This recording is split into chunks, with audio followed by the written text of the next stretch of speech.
Did you know Austin back then? I knew of him. We were both very awkward at that age. I ended up joining the Marine Corps after high school, went off to boot camp. You traveled. I did. So what was that like? It was a whirlwind looking back at it. What is crew? A lot of them grow. A few of them got saved, and friendships are built. What do you guys think life would look like? That's a good question. When he came home and told me he was thinking about joining Life Action, I immediately thought, oh no. I get to pour back into the community that raised me. Welcome to Changed Lives, a special limited series in which I explore the incredible stories of the people behind the scenes at Life Action, a ministry with a mission of reviving relationships through transformative events. Each of these individuals, my coworkers, have experienced God move in big and unexpected ways. And the more I heard their stories, the more I thought, people need to hear this. In this series, you'll get a first-hand look at how God is working in and through the people of Life Action, the challenges they face, the faith that sustains them, and the lives being transformed along the way. Their stories are powerful. In today's interview, I'm talking with Austin and Alyssa Herdklotz. They grew up together, dated young, and have watched God guide their story every step of the way.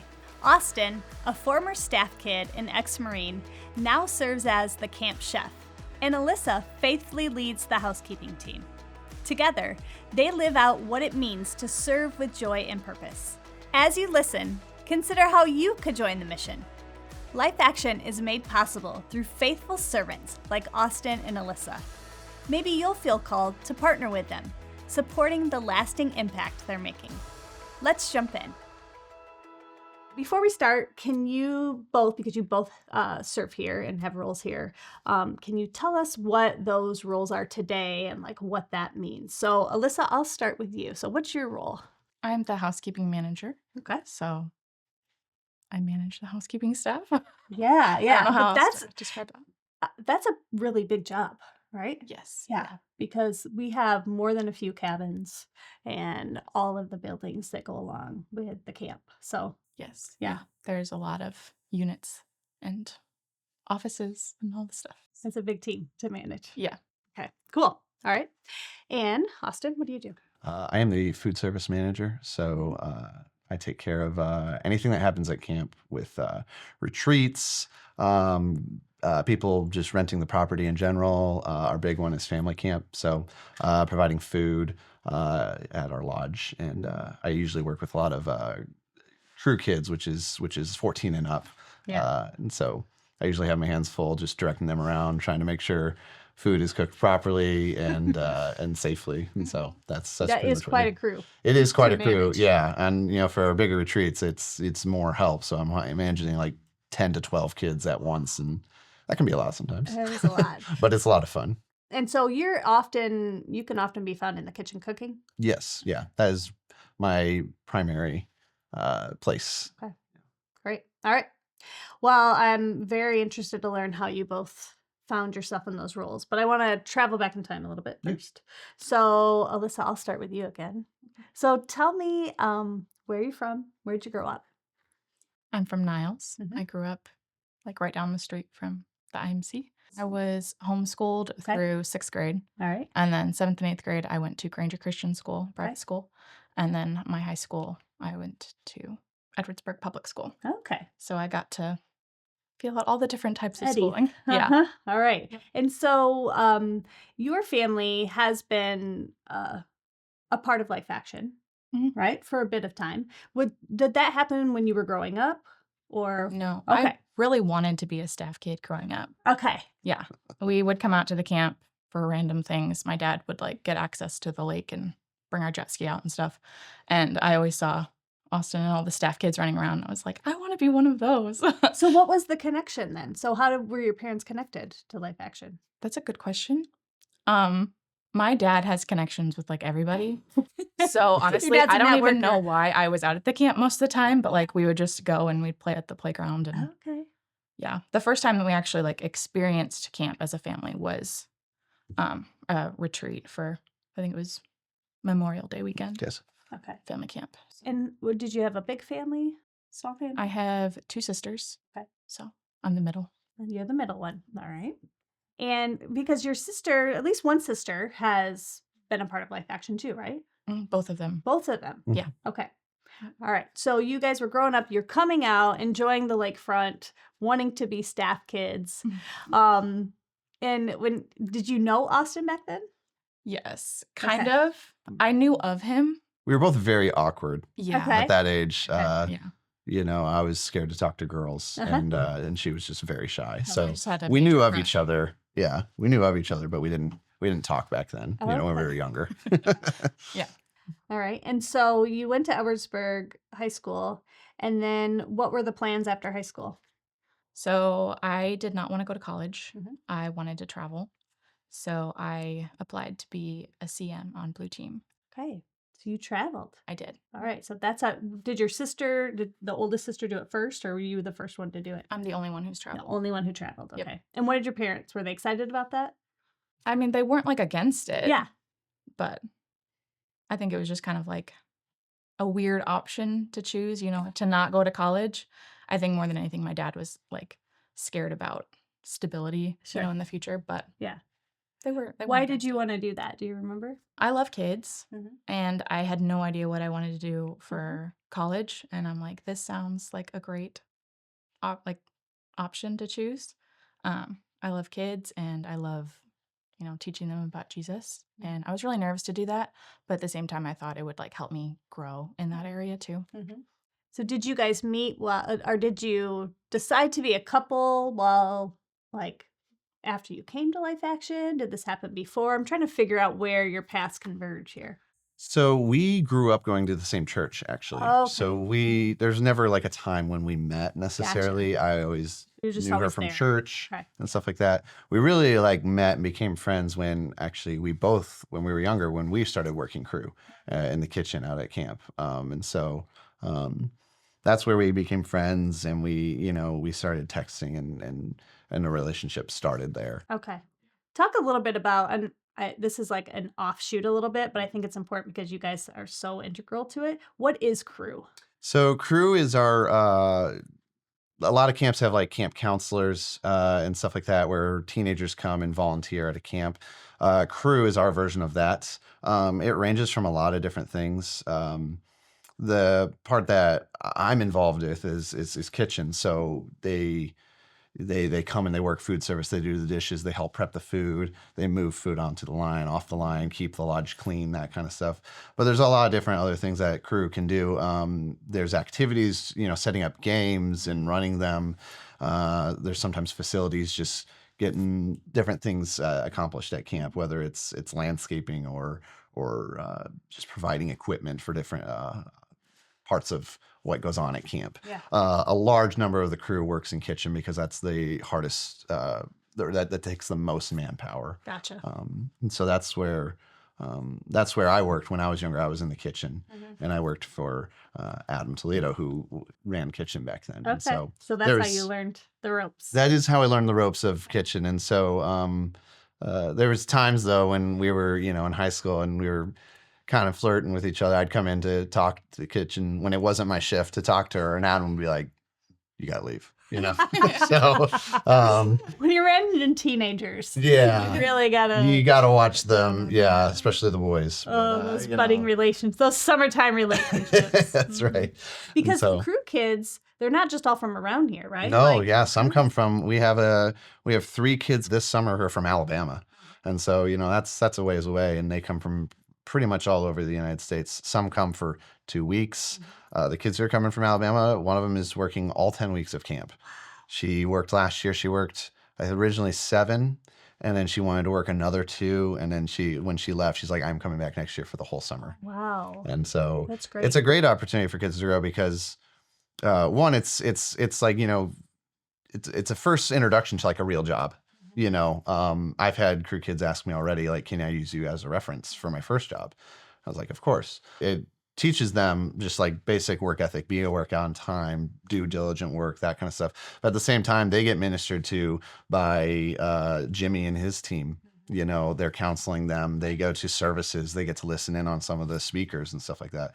And so a lot of them grow. A few of them got saved last year, and friendships are built. I still have friends who actually support me now that I met when I was on crew, Wow. 15 years ago. Yeah. And so there's lifelong friendships that come out of working on crew, and it's an awesome opportunity for kids to So cool. have a summer plan. Summer plan, and it's service, it's for kids maybe who are interested in going into ministry. Yeah. It's like kind of gives them their a taste of what it is like to maybe work in ministry or serve. Yeah. I think we refer to it sometimes as like a short-term missions trip, right? Yeah. Yeah. So, but I can definitely confirm that my kids served crew a couple times this year, and they worked in the snack shop. And then my son wanted his first job at a restaurant, and so he was able to use Sarah as a reference and saying, I've done that before. So it was really cool when kids, it's hard for them to get experience. It is. Yeah. Okay, so talk about your childhood. Where did you grow up? Where are you from? I was born and raised in Life Action on our camp property. When growing up, my dad was the camp director out at camp, and so I was born and raised like she was saying. I was a staff kid, and I remember her telling me I always wanted to be a staff kid. You guys were so cool. I'm like, we were not cool. We were dorks, like we were goofy little homeschool kids, But I grew up on the camp. And who were your parents? Jimmy and Alyssa Herdklotz. So yeah, like I said, Jimmy was the camp director back then. Eventually he became the pastoral director, and then moved on to other things. And they still live out at camp. They're one of the only people who do now. So that was a different childhood. It took me a long time to realize that too. Yeah. I would come to my dad, as a kid, sometimes I'd be like, Dad, I'm bored. My dad's like, you live on a camp property. There's a soccer field over there. There's a lake to go fishing right there. You have no reason to be bored, and looking back on it now, I see that it was a awesome way to grow up, to be surrounded by what we call the Life Action bubble, which is just the people in Life Action, a lot of great examples, a lot of great people who have mentored me, even though I didn't know it until I was an adult, who have had great influence on me and helped guided me to be a better person. I love being a staff kid, especially now, like seeing how that has molded me into the person I am now. Yeah. So yeah. And you had there's 4 of you, right? yes, 4 I'm boys? the second, all boys, all girls. So that was an interesting learning to Collision live of with worlds. a girl, learning to live with a boy, and so but yeah, I have an older brother and 2 younger brothers. Okay. And what did you boys do out there? Because you would have people coming in all the time, like campers were coming in, and your dad, I know because I've talked with him, like really intentionally tried to involve you guys in some of the stuff as well. And so, yeah, like maybe if you have like a specific story you remember, or just what was it like growing up out there? It depends on like the time of my life. Younger, it was just running around 24/7 in the summer, going to clubs, swimming, hanging out with camper kids. Some who I still have a relationship with to this day. That was 20, 25 years ago. So it was a lot of different things. We would try to make, movies. You get your first camcorder as a kid. We would try to make movies as kids and stuff like that. When I got older, a bunch of me and my buddies got into camping out in the deep woods of the camp. And so we would camp almost every other weekend. Wow. Out there. We'd go frogging and fishing and stuff like that. And we'd even get some of my camper friends who'd come up for like 1 week and be like, hey, dude, you want to come join me and my buddy Samuel? We're going out camping out deep in the woods next to the swamp. I don't recommend camping next to a swamp. There's No, lots of especially in the summer. mosquitoes. Yeah, it's terrible. But we'd get some of my friends involved, and it was just that was what we did. Yeah. Summertime wise. Yeah. The rest of the year is kind of different. In the fall we would play basketball with our old Flames basketball team, and in the winter it was kind of boring because camp shuts down. And there's no one there, so. We had to find other ways to entertain ourselves. I think your dad tells a story, and I think it's you, about when there was a slip and slide and up on one of the hills, and you were making sure that you approved of anyone going down because it was your hill. That's for some reason one of my mom's favorite stories. There used to be a water slide next to the house that we grew up in, and I was a toddler, and my mom came home one time, and I was at the top of the slide, and as campers were coming up to go down the slide, I was like stopping them, and I would say, "This is my slide, but I'm gonna let you go down it." And I don't know who I thought I was, but Well, because it was your spot. it was right behind my house. So Right. it's obviously mine, Right. Yeah. Well, that's so fun to grow up in that kind of environment. And you all were homeschooled, your parents homeschooled you. And then, and when you were growing up, I know it's different for your younger two brothers. When you were growing up, you were at the camp, right? But then when your younger two brothers came, that's when your parents went on the road. So they Yeah. had a bit of a different thing. So, yeah. And so when you are getting to the age where you're thinking about what to do after high school, what are your plans? My dad was very big on, if you do not know what like you want to do with your life or your career, if you're not sure, don't go to college. He went to college and he got a degree in business, and he's never really been in business ever since. And so he's very big on that. And so I knew I didn't know what I was going to do. I didn't know what my career path was. And so I knew I didn't want to go to college and waste money, and especially, if it was going to be a career path that I might not stick to. So I toyed around at the time when I was really thinking about what to do. My family had just started traveling on one of our road teams with Blue Team. And so that was a new experience for me. And so I was kind of contemplating maybe I should travel as a team member. That's what my older brother did. That's actually what both my younger brothers ended up doing. And so I was kind of contemplating it. And eventually a couple things just, came across, and I made me really think about the military. And so I was like, maybe I join the military. And so I kind of contemplated the different branches, and I ended up joining the Marine Corps. So I trained for a little bit, and then after high school, I went off to boot camp. So Wow. yeah. So you go off to the military and before you go on the road. Yeah. Right. Okay. I want to talk about your road team experience. So what road team did you serve on? What was it like? I was on Blue Team. Okay. I was the youngest team member. How old were you? I was 17. Okay. And that's like really when you can first start, right? You're technically not supposed to travel until you're 18. Okay, gotcha. But I was turning 18 in October of the Okay. first year, so I got approval. Mm-hmm. Plus, his parents were. We were dating at the time. Yeah. So So they were like, she's fine. they were like, we'll take Alyssa, Okay. Because your parents were the family revivalists or Revivalists, okay. speakers. Yeah. Yeah. They dealt a lot with the team members, and keeping them in line. And so they already loved her before we started dating. Okay. And so they were like, we'll take Alyssa, and That's so great. That's they were great. very happy. And so Steve and Debbie Canfield and Jimmy and Lori. So what was that like serving? It was a whirlwind looking back at it. Like, I don't really remember a ton, except for just like the team members were fun to hang out with. And the kids, especially, like stick out in my mind when I think back of my time there. It was my first time being out of the house. So it was just like fun not having parents. But also like learning how to like live a Christian life outside of like the family unit. Yeah. So it was really fun watching Yeah. like the older team members, watching them and learning from them. Yeah. But- So it sounds like you really like the community aspect Mhm. of traveling. Yeah, it was hard as an introvert, Okay. just being like around people all the time, but it was also really nice. What did you learn about yourself while you were traveling? I learned that I was a very big introvert.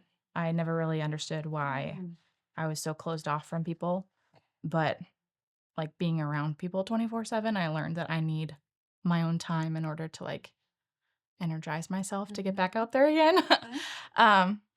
But yeah, and I learned how to answer questions, I guess, that were harder. We had a couple of kids ask some like really deep questions. And I taught Happy Heart City, so they're 4 years old through first grade.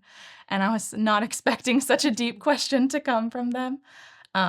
So it was really neat to like learn to rely on the Lord to answer questions in the moment, because I was so like, I don't know your answer.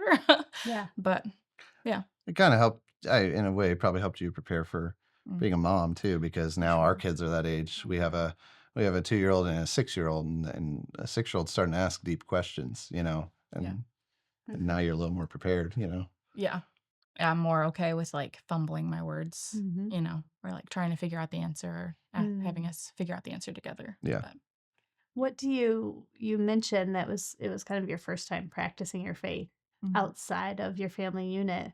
What was that like for you? Like figuring out how to walk that path in community and doing new things and having new influences and experiences. it was hard trying to live it out because I had relied so much on like the people I was around to kind of like coast off of them. So traveling, I was kind of forced to like, do you really believe this type thing? Which I was saved when I was 15. So I was relatively new to like actually surrendering my life to Jesus because like I'd grown up in a Christian home. I knew all like the textbook answers, but like actually putting it into practice was a completely different thing. While I was traveling, I kind of felt like I was like still doing that and like coasting along. Um, but in our, I forget what we called them, but like the meetings that we would have, um, Jimmy challenged us, to like have your own quiet time and like the different series that he would take us through. Um, it was challenging to like actually put it into practice. A lot of team members that I've talked with talk about it being a really formational time where their faith was strengthened because for the first time it was their own. Yeah. And so I just think that's a really interesting aspect of the program. I mean, it's not only is it a super intensive, intentional community, but you're constantly on stage or teaching or in somebody's house. So there's a lot of time to be on while you're also trying to figure out what you believe and how to strengthen that. So it's like trial by fire, learning by doing, and it's messy, but it seems like, and I never traveled, but it seems like in the mess, there's a lot of formation that happens. And when you look back, you're like, oh, I'm like so thankful for that time. Yes. Yeah. With our host homes, like having conversations with them, because I had never really talked to people that weren't like my parents' friends or, like having adult conversations with people about deeper topics was definitely something I was learning. And yeah, teaching the lessons was crazy because like I remember there being one of the semesters I was teaching on honesty, and God really like poked my heart about that because like I feel like I've always been a pretty honest person, but like every now and then I would kind of like exaggerate a story, just like the tiniest detail. And while I was teaching that lesson, God was like, "Hey, you're probably not as honest as you think you are." And it was really cool to like have those like surrender, honesty, grace, having those topics like so front and center for God to just like tweak my life even more. Yeah. It was nice. And while you're teaching children, Yeah. right? It's like, yes, you're teaching them really important things. How about you? Mhm. Right? Yeah. And so just putting it on that basic level even could be so powerful. How many years did you serve? Just travel? One. Okay. All right. Military. You leave the comforts of Life Action Camp and you go to boot camp. Different kind of camp. Probably. Just a little. Food's not as good. So what was your experience? Because probably a bit of culture shock. Yeah. Yeah, the culture shock was just I knew I was going in, leaving the Life Action bubble. I was not going to be around Christians, or good examples at all times, but it was a huge culture shock for me. I had somebody tell me, like on my going away party, they were like, "Hey, you're gonna, good luck," kind of thing. They're like, "You're gonna find some good Christian buddies. You stick close to them."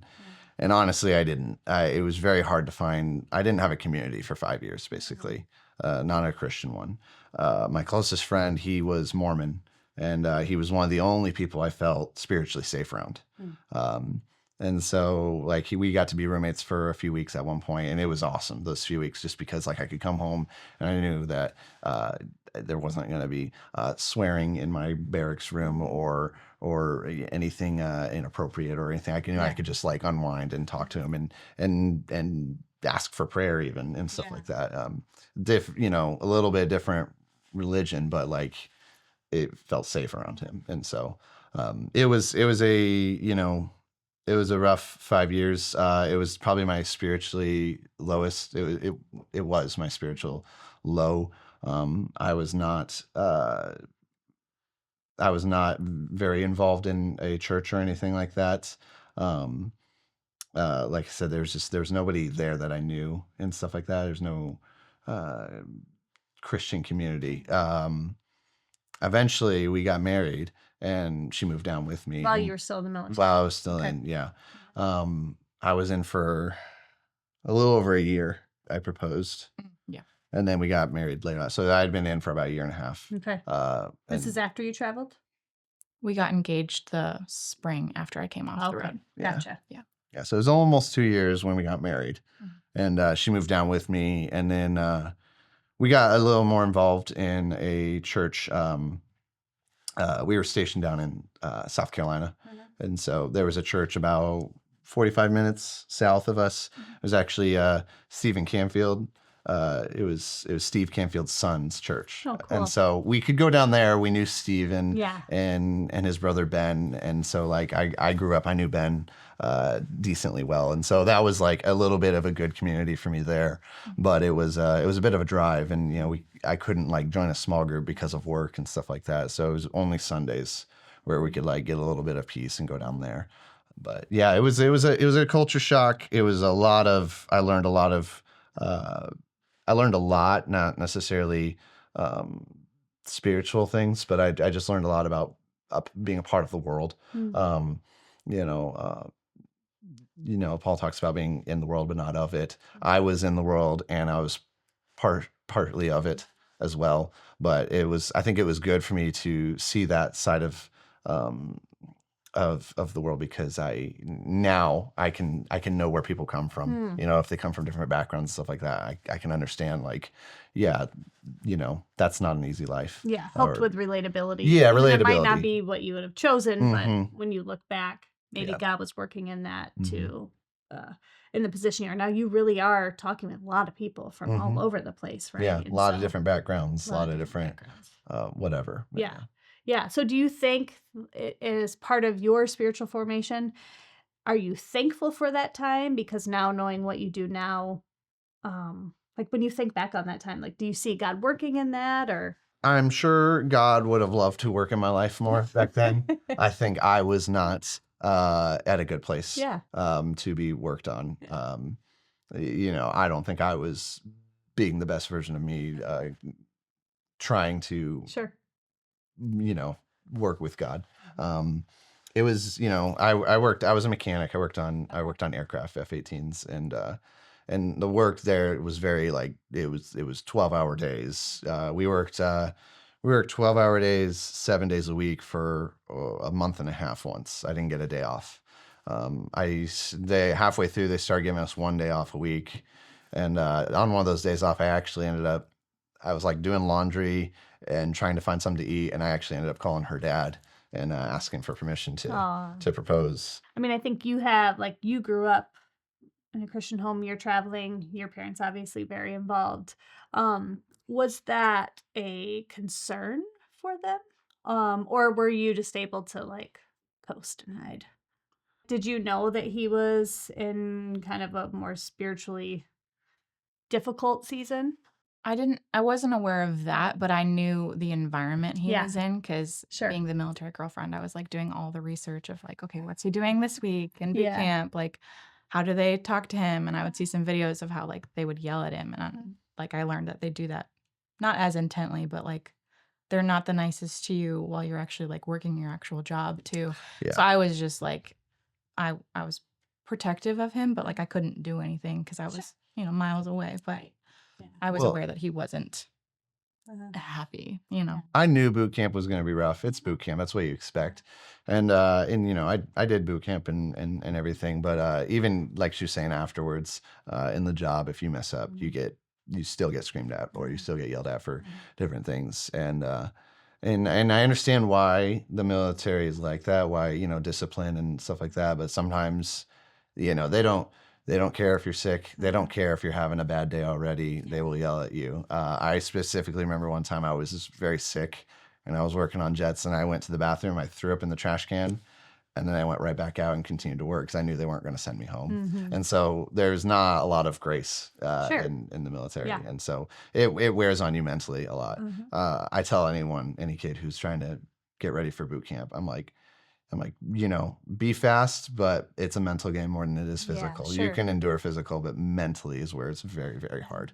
And it's something that's really hard to explain until you experience it. Sure. Yeah. And were you ever deployed, or were you I was, stateside? yeah. Okay. I went on like year 3. It was actually, we got married, and then 3 months later, I left for a 6.5-month deployment. And so that was fun. I moved her down to South Carolina where she didn't know anyone, and then left right away. So yeah, I went out to Japan and a couple other. I went to Korea and Australia, which was very fun, but it was long. Especially right after being married, it was a struggle. But yeah, it was a cool experience.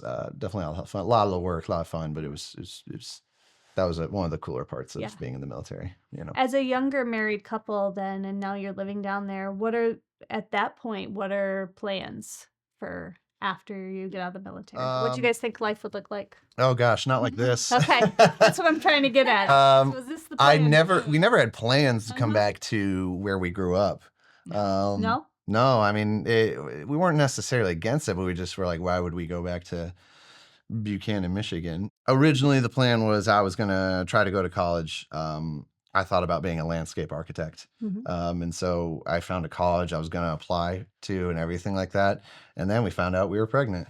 And so that was God throwing a wrench, being like, nope, I don't want you there, And so we were like, okay. I'm like, we can do this. We can do college and have a baby, And then my parents sat me down and were like, no, you can't. Much nicer than that. But they were like, guys, they're like, you are getting out of the military. You're trying a whole new thing. You can't do both. It'd be very hard, and thank goodness they talked some sense into me, because we ended up moving back here. They're like, why don't you come back to Michigan? Her parents live 20 minutes away. My parents live 20 minutes away. Like we had siblings in the area at the time. And so they're like, come back to where you're going to have family and support for raising your first kid. And so we did. I came back. I got a job in construction right away. Didn't last very long. I said my time in the military was my spiritual low. My first 6-8 months out of the military was my mentally low. It was a horrible time for me. One of my lowest points in life. Just trying to raise a newborn, which, I've always dreamed about being a dad. And so it was an awesome time. But feeling like the weight of we were living in my parents' trailer that they travel on the road with while they were home. And so we were living in a trailer. I had the construction job for about 2 months, and then I got let go. And then it was very hard for me to find a job after that. I was unemployed for 2-3 months about. And so I felt just like all this weight of trying to take care of my wife and daughter. I don't have a place to stay. I'm living with my parents. All our stuff is in their garage. I don't have a job, and I just didn't have a purpose, And so that was a huge low in my life. And it took quite a few months to get through that. A couple sessions with a counselor, and before it started even going uphill. Eventually, I got a job working on cars, which is a little more familiar with me because I'd been working on engines on aircraft, so I could go back to at least being a mechanic. And so that was how we exited. It was a very rough exit. There's joy in that because I had my first kid. It was an amazing experience. I love my kids with everything in me, but it was like a weird I have this beautiful girl. Also, I'm severely depressed, and it was kind of like, what's wrong with me, Yeah. And so it took me some counseling to figure out, well, this is why, But How was that time for you, Alyssa? Postpartum? Yeah, I mean, you have your first baby, you move back up here, you're moving with your in-laws. Yeah, we moved up when Ellie was 3 weeks. okay. Yeah. And so coming back to no real security, because we were living in his parents' house / the trailer. It was really weird being postpartum in a place that wasn't my own, but nowhere had really been my own since, because we were renting in Beaufort and then we moved back, and it was just a lot of up in the air, unknown type stuff. I had no idea that he was struggling so bad. I mean, I was going through all the hormonal stuff of being postpartum. I think I was just kind of in my own bubble, didn't see. And so you obviously were able to navigate out of that. Eventually, yeah. Once Yeah. I got my job working on cars, which I loved, and then we actually a former Life Action person, my friend and one of my groomsmen, Nathan Cowles. We were at church one time. He's like, "Hey, you guys a part of a small group?" We're like, "No, we're not." He's like, "Hey, you should come check out my small group." It's like, "Okay, yeah, sure." And then and we joined his small group, and that I think was like the real turning point, because then like I came back, I left way back when I left to join the military. I had all my friends here. Yeah. And then even after boot camp, which is 3 months long, half my friends had left. They had moved. And then, 5 years later, I come back, all my friends are gone. And so we came back to the area. Yes, we had family, but I didn't have friends or a community. I wasn't a part of Life Action. I was near Life Action, but I wasn't a part of it.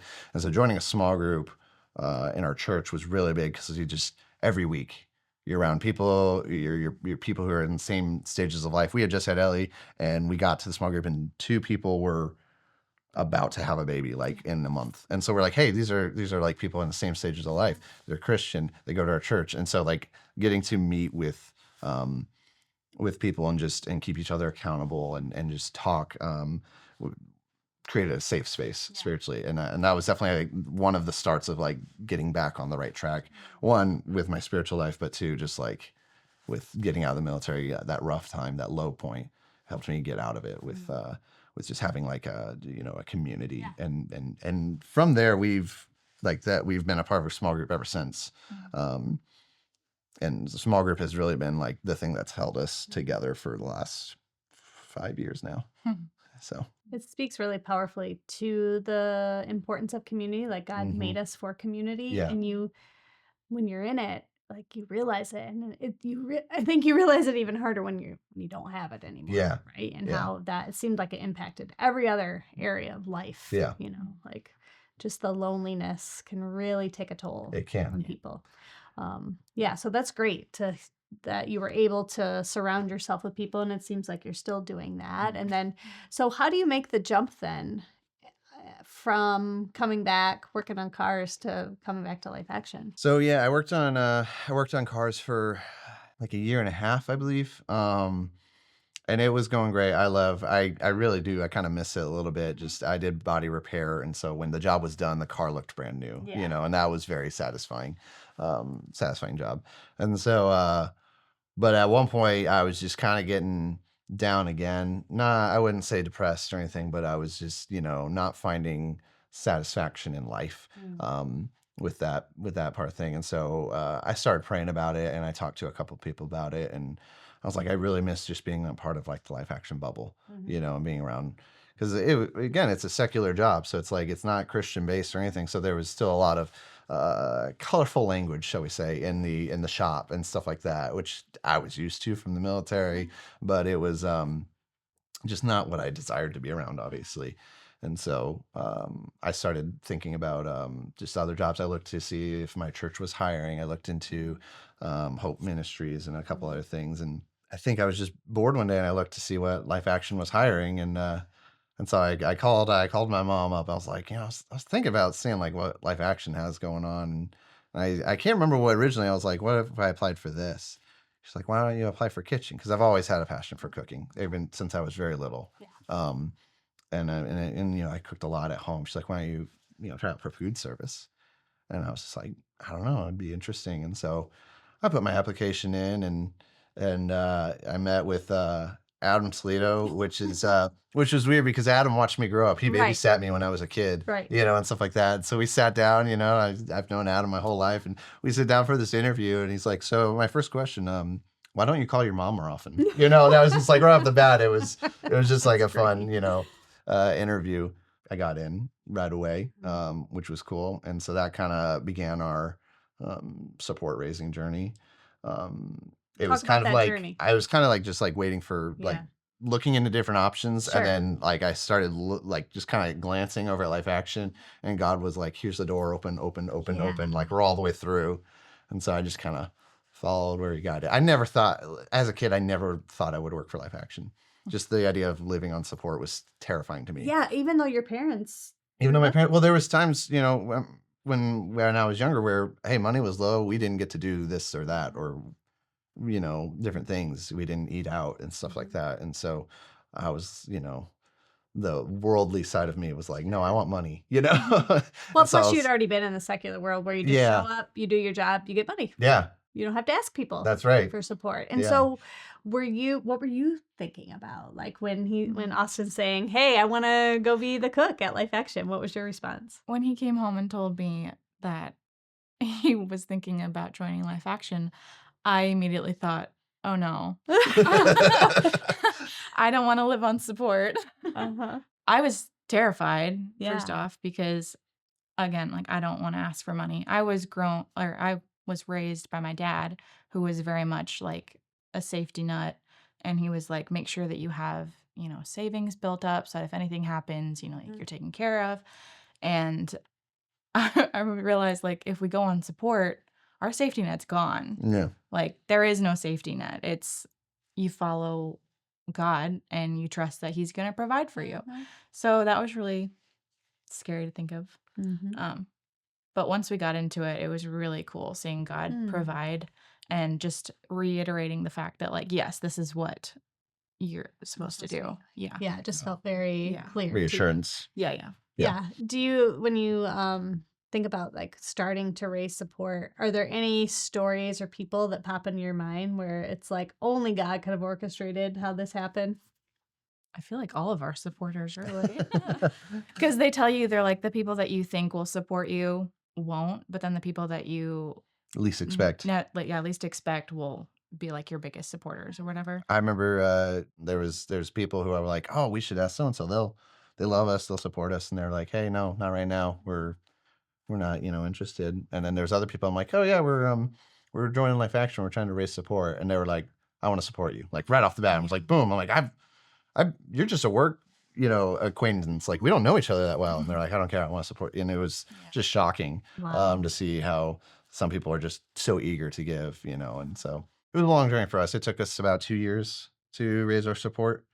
And it was a slow process, but it was cool to see, especially towards the end. Another thing that Dave told me is like your last 20% that you need to raise will be your fastest. He's like, because people see that you're serious. And sure enough, once we got to around 80, like we got the last 20% within 3 weeks, I think. And it was just boom. Like then I was saying goodbye to my job and, coming right out here to start working. Yeah. And so, yeah. And had you planned to also join staff as well? No. No. So when we were living at his parents' trailer and he was jobless for a couple months, we were looking at like other ways to get money. And so I actually applied to work on the housekeeping team. And so I started working for them while Ellie was an infant. And then I worked on the housekeeping team up until Natalie was born. So that was like a good, 3 years? Like you would take Ellie with you. Yeah, Well, I she would would take take her in the stroller, park her like in the entrance of a cabin, go in and clean it, and then like come back out and wheel her, around. Yeah. That was quite the time. Not easy. No, it wasn't easy, but I loved housekeeping. I worked housekeeping as crew. And then again, when I came off the road, I worked with Cheryl. So when I left the first time, I told him, like, I love this job. I love housekeeping. I would love to come back sometime and be the manager. Maybe when my kids are older. Yeah. And what was it, like a couple months after you? Yeah, I started working at the end of family camp Mhm. 2 years ago, and then like I think it was like October, so it was like 2 months later. One of the managers came up to me. He's like, "Hey, I'm looking for a housekeeping manager, and a couple of people have suggested your wife's name. Would she be interested?" I'm like, "Yeah." At the time, we had just had Natalie, so like newborn baby plus a toddler, that's a lot. I'm like, you know what? What may as well look. Sure, let's interview for her. I was like, yeah, you can. Why don't you email her? She might be interested. And so I came home. We talked about it, and she's like, we can't do it with the kids. Like I can't afford to be out there. I'm like, let's just do the interview, see what it entails. And then in the interview, you learned that it was kind of more of a work from home position for the most part. There'd be a couple hours spent at the camp, but it was more of like just preparing the housekeeping team with supplies and a schedule or whatever. Yeah. right? And Leading so, the efforts. yeah. Yeah. Not necessarily doing the cleaning, which I definitely could not do with multiples. With 2 babies? Why? So, Clean my own house with 2 babies. Seriously. Yeah. so that just kind of fell in our laps, and Yeah. we were like, yeah, it wasn't even a full-time position, so it was like really good to help you had something to do. Yeah. Help me get out of the house Sure. and get back to what I But love. also, yeah, you didn't have to like pay for childcare, Yeah. Yeah, right. Your mom also tells a story that when you came back in your first day, or you walked into the lodge and you just said, "Oh, I'm home," right? I did, And yes. so, like, did both of you kind of feel that feeling, or why do you think you responded like that? Well, like I was saying, like Life Action is my home. I grew up on the camp property. I know every square inch of that, from the hiking trails to every building, that is where I was raised. I ate all my meals in the summer down at the lodge. And so, a part of it is, home, and so, I tell people I'm part of the reason I love working at the camp is I get to invest and pour back into the community that raised me and made me who I am today. So there's so many hundreds of memories in that lodge. I had a birthday party in that lodge. I, played soccer at that soccer field. I, built forts in these woods, and so just coming back to the camp and doing something I love, which is cooking. I take great pride in cooking and making the meals as best as I can for 350 people. But just coming into that lodge where I've spent so many memories there, I'm like, I'm home and I get to serve here now. I get to not just come here and be a staff kid, but like I get to make an impact on people. Expand on that. So, as how do you see your role as one of ministry? Ministry. I see it two ways. The first way is crew kids, like we talked about before. I think a little bit at heart, I'm still a kid. I love the crew kids. What'd you Alyssa say? confirms. A little bit? A little bit, maybe. Okay, maybe a lot of it. I love working with the teenagers, the crew kids. Some of them really crack me up. Some of them, are legitimately my friends. And I like working with them. I get to invest in them a little bit, and so yes, family camp and retreats are for the guests. I don't always get to interact with the guests. I'm in the kitchen, running the fryer, making sure kids don't hurt themselves. So I see a lot of my ministry is towards them. These kids I'm spending hours and hours with every day. And so I get to invest in them. And even if it's just being someone they can talk to and be honest with, then that's, I think that's a good thing. The second thing is I believe some of the most important conversations a family can ever have is around the dinner table. For me, for my family growing up, that was the best conversations. The hardest I've ever laughed is around a dinner table. And so providing that space, keeping that dining room clean, and also just providing a good meal to laugh over and enjoy is just how I see my ministry. And so I can't, make creme brulees for 350 people, but I can make the best brownies that I can, and there's a limit to what I can cook for a large group, but I try to do my very best to make sure it's seasoned properly, that's warm and cooked well. And we cater to a lot of allergies. There's a lot of gluten and dairy free people. And there's been a lot of people who are just so grateful when they come to burger night or whatever on Fridays and we have gluten-free buns for them. Yeah. They're I've just seen like that. I've seen people come up and they're like, "Oh, like you have something for me." They're so grateful when we, and so, those are burdens for people, trying to go places and make sure you eat gluten and dairy free for your health and stuff like that. That can be really hard. And so especially going to like a camp, you're not expecting that. And so I try to go very hard out of my way to make sure allergy people are taken care of because it really, really speaks to them that we care. Yeah. And we do care, and so, so good food and investing in these teenagers. Love both of those. So I have a comment on both of those. The first one is you said burdens, and something that Spanky and Maria talked about is that when folks come to camp, they want them to feel like they can cast aside those burdens, even if for a week. Yes. And we can pour into them. Yeah. And food, especially for moms, you know this, is a big way that we don't always talk about, but a big way we try to pour into families. And so the food ministry, I think, is more impactful than we think. It is. And I've seen reviews from past Mhm. years and stuff like that. And this is something that Adam really taught the crew kids, and I try to teach now. Every Monday of camp, we have just a crew meeting for food service crew, and I go over basic rules, like hand washing and stuff like that. Have your hair up and stuff like that. But one of the things I always harp on is like, guys, even though if you're in the back doing dishes, like this is a whole week where moms don't have to do dishes and don't have to think about what meals they're putting out. And I'm like, and even though you're in the background, you're not seen. I'm like, you are probably having some of the biggest impact on the stay-at-home moms or stay-at-home dads, whoever it is, because like they just get a week of not having to think about that. I mean, we hate dishes, at home. Right. And so like to have a whole week of not doing dishes, is it's the best thing ever. And so if it like Spanky and Maria were saying, if we can help them just take some of that burden off, that weight, and so they can sit around the table and not think, okay, I have to get up and do these dishes now. We have kids go out to tables sometimes and be like, hey, can I take your trays? They don't even have to stand up and take the dishes to the dish return. We try to make it as relaxing as it can be. And so they can just, focus on what's in front of them, their kids, their I love family, that. Just the gift of presence you're allowing them. Yeah. Without distraction.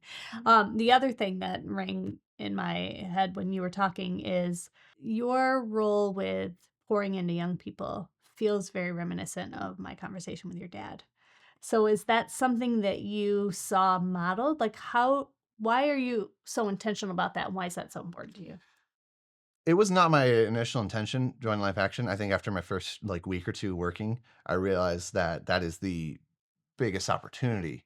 I'm working with these kids constantly. They're asking me what's next, or or I'm having to find them because they snuck off, and so and so that is my biggest opportunity. It's what's presented right in front of me. It's what God has right in front of me.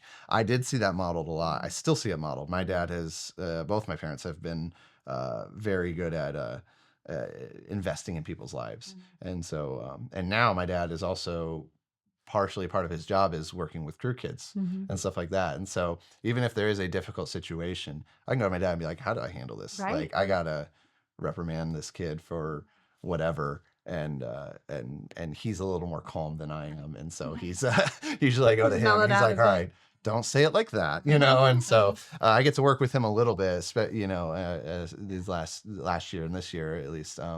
He did model that growing up, though, working, even though as he was a camp director back then, he still invested in his staff.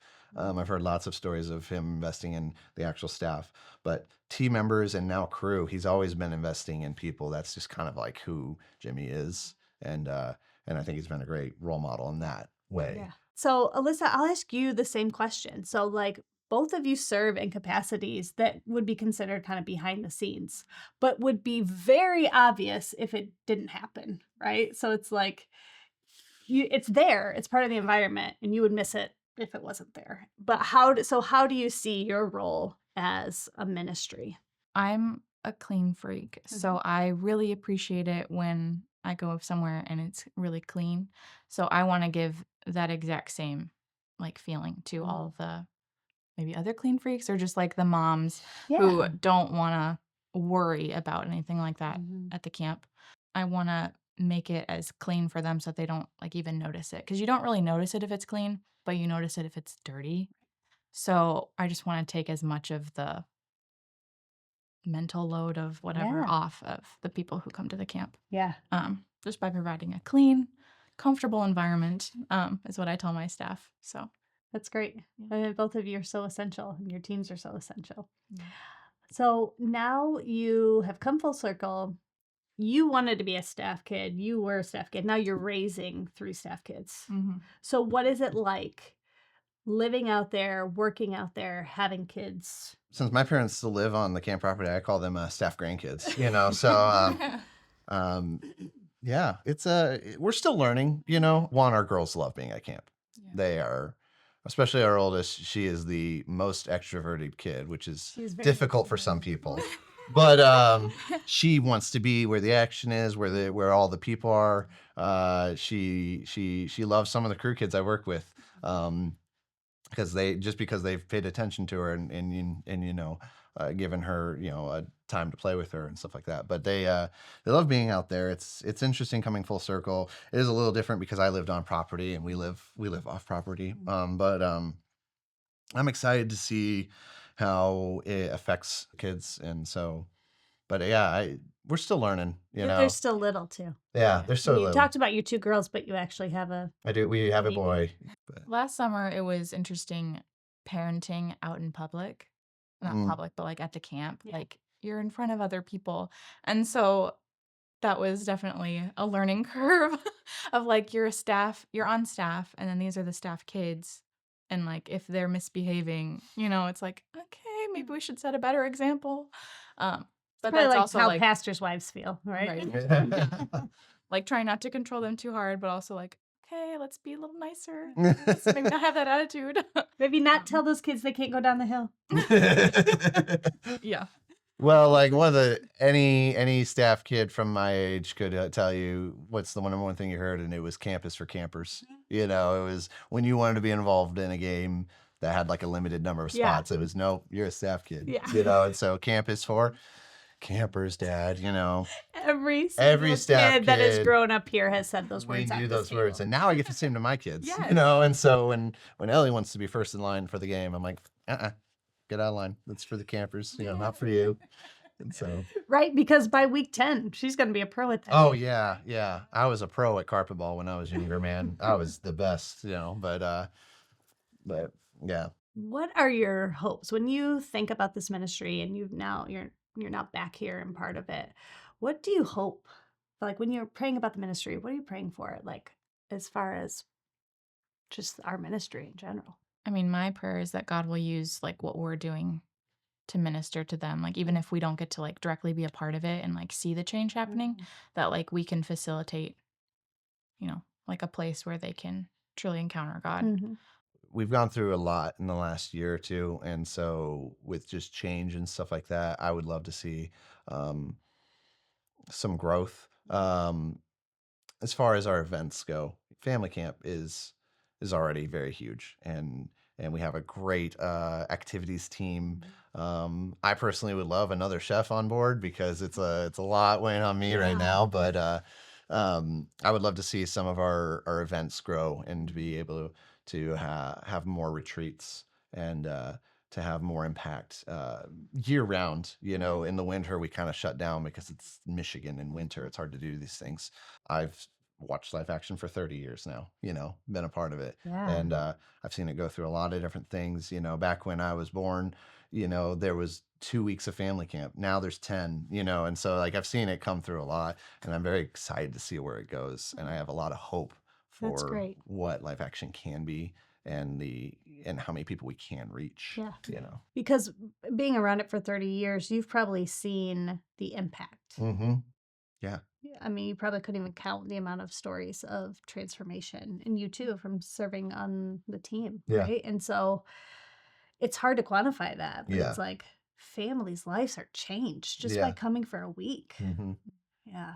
30 more years from now, when you're looking back on your time here at Life Action, what do you hope and pray that your legacy will be? Being in kitchen and working with crew kids, I hope my legacy is a bunch of kids, now adults or whatever, that I had impact on, that I got to be a part of, that I had some sort of influence, positive influence on their life. We had a youth pastor growing up, Pastor Andy, and oh man, we all loved that guy. And he didn't do anything special. Yeah. He was there. He was just there. He had fun games. He did music. He spoke well and everything like that. And he had a retirement party like 3 years ago, something like that. And the amount of people who came to that retirement party, all of it, like my brother and my brother-in-law, like just people from the area who now live further out, like we all came to that because we're like, Pastor Andy's retiring, like we got to go to that. And it's just like, he didn't do anything special.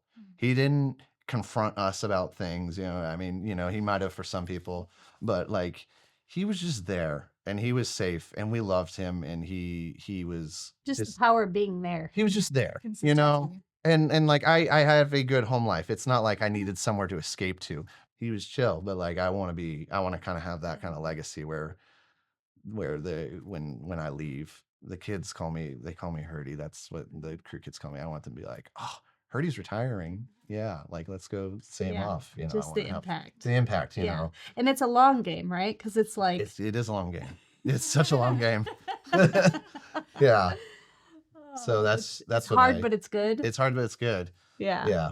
That's good. That's good. What about you, Alyssa? The one thing that comes to mind is I want to be the one that set the standard for cleanliness around here.